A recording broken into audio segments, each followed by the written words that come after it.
शेतकरी बांधवांनो नमस्कार. माझी योजनामध्ये आपले स्वागत आहे. खुश खबर, पीएम किसानचा 20वा हप्ता उद्या 2 ऑगस्टला जमा होणार. नमो शेतकरी योजनेचा हप्ताही लवकरच. देशभरातील लाखो शेतकरी ज्या क्षणाची आतुरतेने वाट पाहत होते ती प्रतीक्षा आता संपणार आहे. प्रधानमंत्री किसान सन्मान निधी योजनेचा 20वा हप्ता उद्या 2 ऑगस्ट 2025 रोजी शेतकऱ्यांच्या बँक खात्यात जमा होणार आहे. पंतप्रधान नरेंद्र मोदी हे वाराणसी येथून एका कार्यक्रमात डिजिटल पद्धतीने या हप्त्याचे वितरण करतील. या घोषणेमुळे देशभरातील सुमारे 9.7 कोटी शेतकऱ्यांना मोठा दिलासा मिळाला आहे. पीएम किसान योजनेचा 20वा हप्ता उद्या 2 ऑगस्टला होणार वितरित.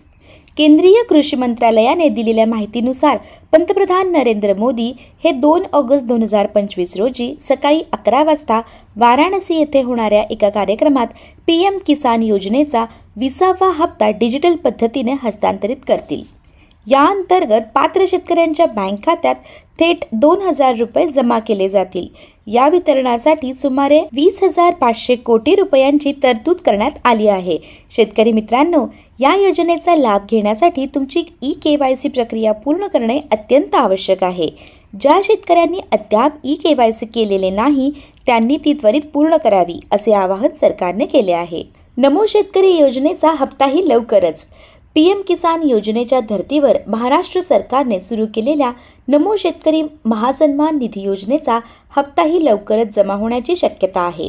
या योजनेअंतर्गत पात्र शेतकऱ्यांना राज्य सरकारकडून वार्षिक 6,000 रुपये दिले जातात.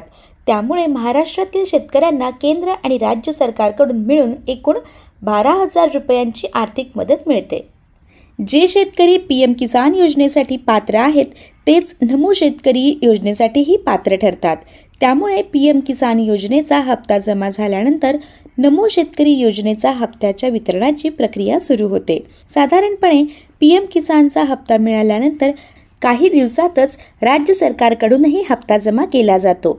यामुळे 2 ऑगस्ट रोजी पीएम किसानचा हप्ता मिळाल्यानंतर ऑगस्ट महिन्यातच नमो शेतकरी योजनेचा हप्ताही शेतकऱ्यांच्या खात्यात जमा होण्याची दाट शक्यता आहे.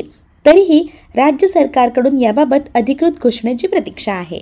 पात्रता आणि अधिक माहिती तुम्ही पीएम किसान योजनेच्या अधिकृत वेबसाईटला भेट देऊन लाभार्थी यादीत तुमचे नाव तपासू शकता. तसेच दोन्ही योजनांचा लाभ घेण्यासाठी तुमचे बँक खाते आधार कार्डशी संलग्न असणे आणि DBT थेट लाभ हस्तांतरण पर्याय सक्रिय असणे आवश्यक आहे. ही माहिती तुमच्या इतर शेतकरी मित्रांपर्यंत नक्की पोहोचवा. अशाच महत्त्वपूर्ण योजनांच्या माहितीसाठी माझी योजना चॅनलला सबस्क्राईब करायला विसरू नका. धन्यवाद.